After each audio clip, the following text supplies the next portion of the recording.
Hey, everyone. Let's talk about something a lot of people are afraid to talk about. Well, what if the idea of being a housewife isn't a low-level job, but actually one of the most important roles in the world today? And why is it that so many people feel like they can't openly say they want to be a housewife, or that they want a wife who wants to be a housewife? I know this is a deeply personal and controversial topic, but I want to share a perspective that you might not hear very often. This isn't about being against women working. It's about questioning the trend we're all a part of and asking if it's truly making us happier. The problem starts with how we look at gender roles. It has been for a long time. They were followed to maximize what each gender does best, but it has been seen now as tool used for one dominating other. It wasn't about someone being greater or lesser. It was about two different roles working together perfectly. If you think it just for dominance, then think about it again, like look at the animal kingdom. In a lion pride or a gorilla group, the male leads. But in a hyena clan or an elephant herd, the female leads. The roles are taken by what is each gender is best at doing for better survival and success, and not for one dominating over other. Like even think about a classroom, one student would be chosen as representative of all other students, and she will lead and control the entire class. But it doesn't mean he or she is greater or superior than others. She is just doing that because she have the better capability to do that than others. Think about a husband and a wife.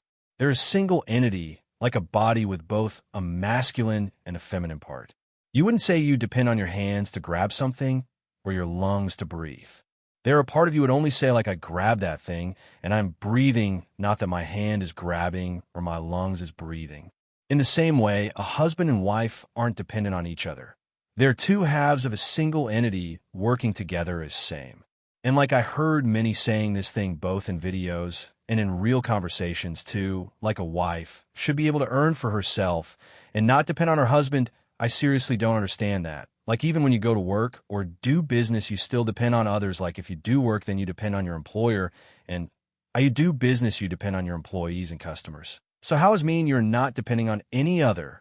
Or is it like they would rather depend on someone else rather than her own husband? And if it is like that, then what is even the point marriage? He goes to work to earn the money, but she takes care of the house. So how can we say she is dependent on him? The money he earns isn't his. It belongs to both of them. And the work she does isn't just hers. It's both of their work she is doing to keep the family running. But now, many feel a constant pressure for both parents to work, and I don't think we talk enough about the dangers that come with it. The dangers women face in the outside world, from harassment to other threats, are much greater than what men face.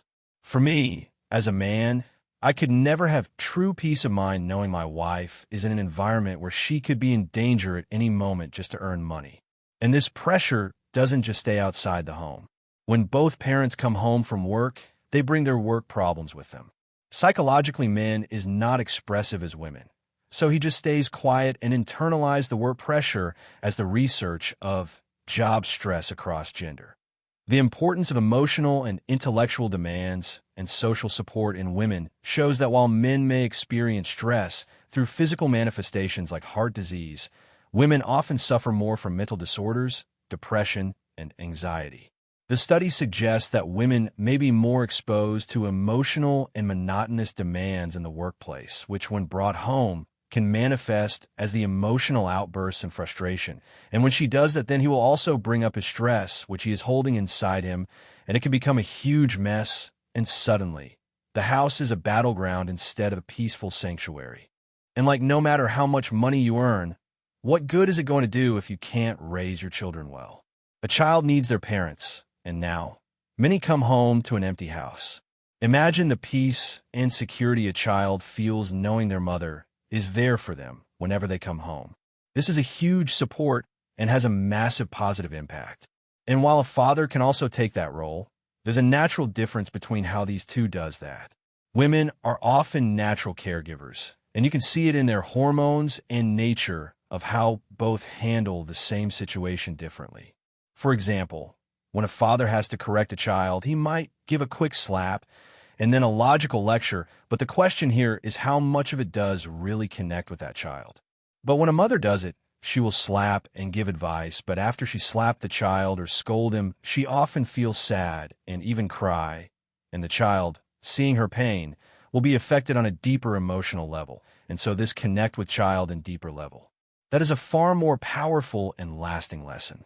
Well, some of the proofs for what I am saying to you guys I put in front of you are the research of psychological effects of dual income parenting on the emotional and behavioral development of children aged 0 to 6 years in urban India. An empirical study conducted by Dr. Pallavi Kamra from the Department of Psychology at Jain University in Bangalore, India, published in a psychological journal, found that in urban, dual-income households, children often exhibited behaviors like frequent emotional outbursts and screen dependency. The study also highlighted a growing emotional disconnect and a tendency for children to associate affection with material rewards. The research of parents' work and children's development. A longitudinal investigation of working-class families conducted by researchers like Cohn found that parents' experiences at work are often echoed in their parenting styles. Parents who work in highly controlled jobs with limited autonomy are more likely to use controlling and punitive parenting styles at home. The research of when does time matter? Maternal employment, children's time with parents and child development study, and others it references found that parental time is a central factor in a child's development. It argues that while financial resources are important, the emotional bonds and skills imparted through time spent together are critical for a child's success. Many of you might be asking, so are you saying women shouldn't work at all? No, I'm not saying that. I have no right to tell anyone what to do. What I'm saying is that you should make a choice. If you want a career, choose it. If you want a family life, choose that. The problem is when we try to have both without choosing one. Our work should support the family, not the other way around. Many may say, but they accepted this situation and accepted this condition before marriage itself. But the problem they all overlook is it is not only about husband and wife, but also about the child. They often don't think about this when they come to this arrangement, but like you too may come to that arrangement, but the child didn't sign up for any of that. And many may say the child is also happy. I don't know what to even say about thinking like this, because like the child won't be clearly even understand its emotions and express it. The effects it had on childhood will only show up when they become adults. Why is it so hard to make this choice? Well, I know why is it. It is because of the trend, because, well, the desires to spend time with family, but like because of the social trend and surrounding, which says only the women who achieve career success are successful, even though raising a family well is a much greater thing than career success. I see a huge trend on social media telling women not to be dependent on their husbands. But in a marriage, that word doesn't even make sense. This has made a beautiful and important role of housewife, and wanting to be one and wanting one is a taboo. How many of you, when you were studying in school or college, who want to become a housewife, could have stood up and said proudly, I want to be a good housewife and raise a good family? I bet almost none of you. We've been made to feel like that's a low-level or even shameful choice. Well, also, I don't say it only for women, so don't think of it in that way. Like men have to go to work because he is a provider, but well, if he saved a certain amount to a level where he can make the money come without working, like investing it in fixed deposit or share market or anything like that, then he should also quit his work and spend his whole time with family and keep them happy. The world wants to tell us what to think, but I have a lot of time to observe and think, and I believe we're losing sight of what's truly important. So I want to ask you this. Do you believe that raising a family is a low-level job? Or is it the most vital job there is, taking care of the current generation and shaping the future? I think many people want to be a housewife or want a wife who stays at home, but they are afraid to say it because of the current trend. My hope is that this video gives you a different perspective and gives people the courage to think about what is best for their family, not just what's popular in current trend. And like, share this video with people you want to understand this. And like, even if you don't want to share this video, tell about the perspective you got from this video to others. And importantly, if you're one who feels this way, talk about this with the person you want to marry before fully committing. And also, well, this is my first video and I think would also be the last one, so I may not have given the content in most impressive way. So if anyone want to make a better video of it using this content, feel free to do it. Thank you guys for listening to this until last.